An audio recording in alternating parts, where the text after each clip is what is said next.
মঙ্গলবার বামুটি বিধানসভার অন্তর্গত কামালঘাট স্থিত পিএম শ্রী কামালঘাট দ্বাদশ শ্রেণী বিদ্যালয় প্রাঙ্গণে ত্রিপুরার রাজ্য সরকারের যুব বিষয় ক্রীড়া দপ্তর ও ত্রিপুরার স্কুল স্পোর্টস বোর্ডের যৌথ উদ্যোগে মোহনপুর পঞ্চায়েত সমিতির সহায়তায় মোহনপুর মহকুমা ভিত্তিক ক্রীড়া অন্বেষণ কর্মসূচির সূচনা হয় রাজ্যের বিদ্যুৎ ও কৃষি দপ্তরের মন্ত্রী রতনলাল নাথের হাত ধরে।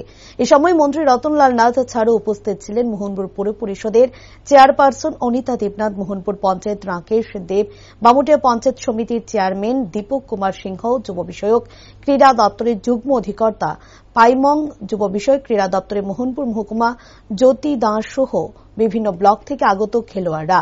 এ সময় মোহনপুর মহকুমার বামুটিয়া, হাজামারা, লেফুঙ্গা, মোহনপুর ব্লক ও মোহনপুর পুর পরিষদ এলাকার খেলোয়াড়রা অংশগ্রহণ করে অ্যাথলেটিক্স ও ফুটবল অনূর্ধ্ব 10 বালক বালিকা, খো খো ও কাবাডি অনূর্ধ্ব 14 বালক বালিকা বিভাগে।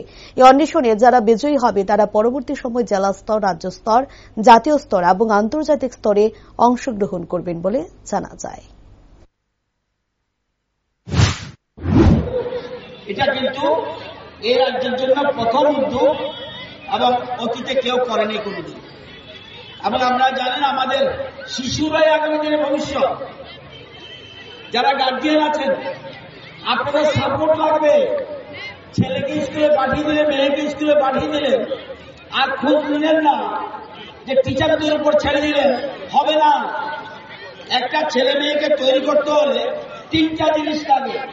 1 মা বাবা, 2 টিচার, 3 সোসাইটি। তাহলে সে আগামী দিনে বেড়ে উঠবে। এবং সোসাইটির দায়িত্ব রয়েছে। আমার শুধুমাত্র আমার ছেলেকে দেখবো, আমি আমার ছেলেকে দেখতে হবে না, আমাদের ছেলেদের দেখতে হবে, আমাদের মেয়েদের দেখতে হবে। আমি বলে কোনো শব্দ নেই, আমরা সবাই একসাথে এই যে এক ত্রিপুরা, শ্রেষ্ঠ ত্রিপুরা বানানো, একা পারবো না, দলমত নির্বিশেষে আমরা আগামী দিনে রাজ্যকে এগিয়ে নিয়ে যেতে